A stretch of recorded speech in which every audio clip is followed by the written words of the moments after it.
आज राजा दशरथ को लगा कि अब तो बाल सफेद होने लगे,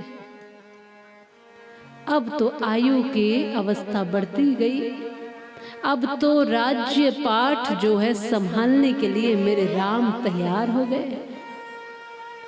अब मुझे यह कार्यभार, ये व्यवस्था, ये जिम्मेदारी, ये पद राम को सौंप ही देना चाहिए। अब वो लायक भी है, पूरी प्रजा उनसे प्रेम करती है। इस समय तक अवस्था ये थी कि पूरी प्रजा श्री राम जी से अत्यधिक प्रेम करती थी, क्योंकि राम राजकुमार होते हुए भी वह सब कार्य करते थे जो प्रजा के हित में होता था। राम सबके प्रिय हो गए थे राजा बनने से पहले ही। राज्य की घोषणा हो उससे पहले तो सबने राम जी को अपना राजा मान ही लिया था, बस हाँ करने की देर थी। बस दशरथ जी के मन में आया, सब मंत्रिमंडल से बैठक करके यह प्रस्ताव रखा और सबने एक स्वर में कह दिया, अरे राम हमारे राजा होंगे, इससे खुशी की बात क्या होगी। प्रसन्न हो गए सभी। अयोध्या में ये बात मानो एकदम फैल गई, पूरी अयोध्या तैयारी में लगी है, हमारे राम राजा बनेंगे। कह दिया तो फिर अब विलंब न करो, कोई ऐसा समय आए, कोई रुकावट आए, इससे पहले प्रातः काल होते ही अभिषेक कर दो, राम राज्य राजा बना दो मेरे राम को। प्रसन्न है सभी, तैयारियां शुरू। राम जी को सूचना मिली, सबको सूचना मिली और कैकेयी को सब कुछ स्वयं सुनाने के लिए दशरथ जी गए हैं। तब देखा कैकेयी थी ही नहीं, मंथरा ने पहले ही सब कुछ बोल करके उनको कोप भवन भेज दिया। कहाँ गई है तो पता चला कोप भवन में गई है। कोप भवन सुन सकुचे उराओ। राजा ने जैसे ही सुना कोप भवन, पहले महलों में सब व्यवस्थाएं होती थी और एक कोप भवन भी अलग से होता था, जहाँ थोड़ा कभी उदास हो, परेशान हो तो रोना धोना हो कभी, तो वहीं उसी भवन में एक अलग से कक्ष होता था, वहाँ जाके रो करके थोड़ा शांत होकर के फिर बाहर आओ। अब मान लो कि जैसे कि घर परिवार में तो तमाम दुख तकलीफ, अच्छा बुरा, हंसना रोना सब चलता ही है। अब कोई अतिथि आ जाए और यहाँ आपके घर में कोई देवी दुखी है, अब पूरे घर में रोती फिर रही है, परेशान हो रही, वो भी वो सोचेगा मुझे ही देखकर परेशान हो गई, हम ही बोझ आ गए। मानो जैसे आपके घर में सबके अलग अलग कमरे होते हैं ना, यहाँ अतिथि बैठेंगे, यहाँ भोजनशाला होगी, यहाँ और कक्ष होंगे, वैसे कहीं ना कहीं महलों में अलग से कुछ व्यवस्थाएं जरूर होती थी कि कभी उदास हो मन तो थोड़ी देर एकांत में जाओ और शांत होकर आ जाओ। तो राजा दशरथ को भी लगा कि कोई अशांत मन होगा तो गई होगी, लेकिन हृदय थोड़ा भयभीत हो रहा है।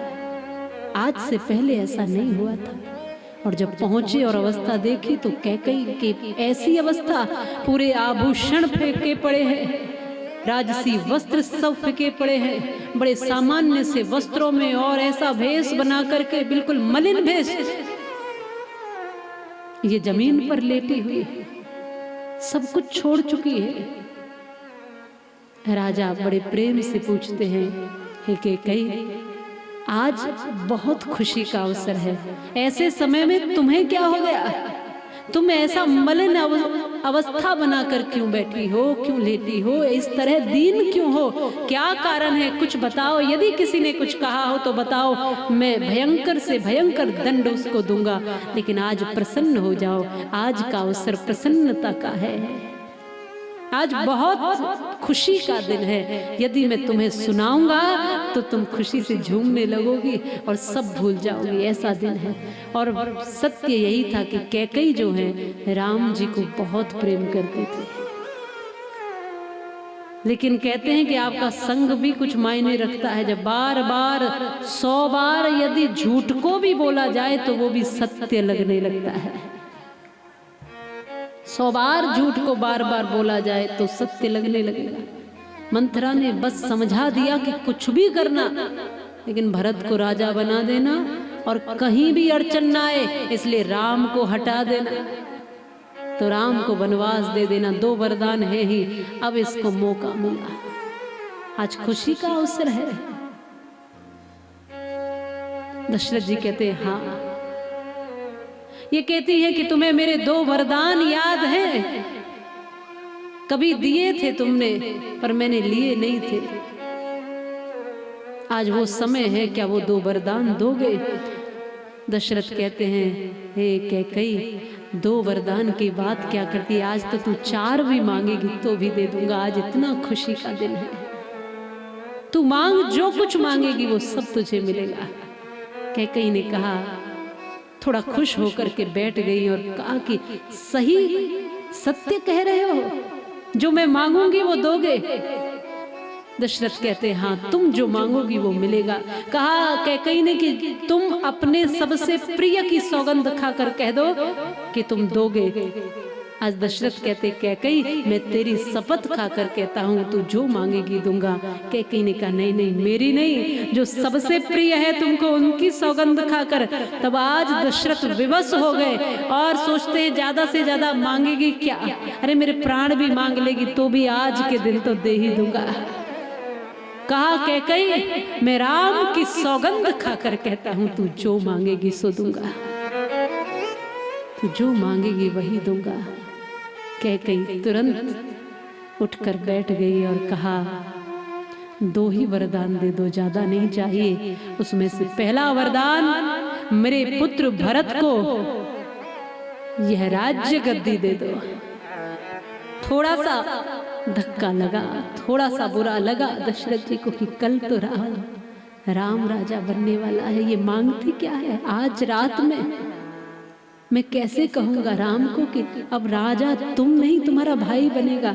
लेकिन फिर भी मन को तसल्ली दे ली वहीं के वहीं कि मेरा राम बहुत धर्मात्मा है, मैं एक बार कह दूंगा कि राज्य भरत को दे दो तो वो तुरंत हंसते हंसते दे देगा। मैं राम को जानता हूं। यहां तक तो संभल गए राजा दशरथ, लेकिन जब दूसरा वरदान मांगा, पहले में मेरे पुत्र भरत को राज्य और दूसरे में तुम्हारे पुत्र राम को 14 वर्ष का वनवास, बस ये सुनते ही मूर्छित होकर गिर पड़े हैं राजा दशरथ। बस यहीं से बात शुरू हो गई, मेरे पुत्र भरत को राज्य और तुम्हारे पुत्र राम को, जिनको कैकई कहते कहते नहीं थकती थी कि मेरा राम मेरा राम मेरा राम, आज कहती है तुम्हारा राम। वो भी 14 वर्ष का वनवास और इतने कठोर जंगल की अवस्था, भयंकर राक्षसों के वहां पे अड्डे और तमाम मुश्किलों से घिरा हुआ वो जंगल। बिना अपराध के वहां भेजा नहीं जाता था, कोई बहुत बड़ा अपराध करता था तब जंगलों और वनवासों की सजा सुनाई जाती थी। निरपराध निष्पाप राम को मैं कैसे जंगल भेज दूं? यह सोच सोच कर मूर्छित हुए दशरथ। जब होश आया तब कहा, कैकई तुझे राज्य चाहिए ना भरत के लिए तो ले ले, पर राम को वन मत भेज।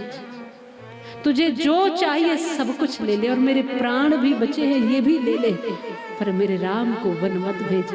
आज हाथ जोड़ रहे हैं दशरथ जी, बार बार निवेदन कर रहे हैं, बार बार गिड़गिड़ा रहे हैं, कैकई मान जाओ, मैं तुम्हारे पैर पकड़ कर कहता हूं मेरे राम को मुझसे दूर मत करना।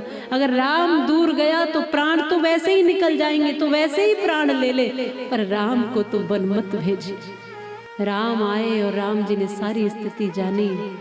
कहा बस इतनी सी बात के लिए आप पिताजी परेशान हैं? 14 वर्ष की तो बात है, बस यूं गया और यूं ही आ जाऊंगा, सब बीत जाएगा, मेरा भाई राज्य करे या मैं, एक ही तो बात है।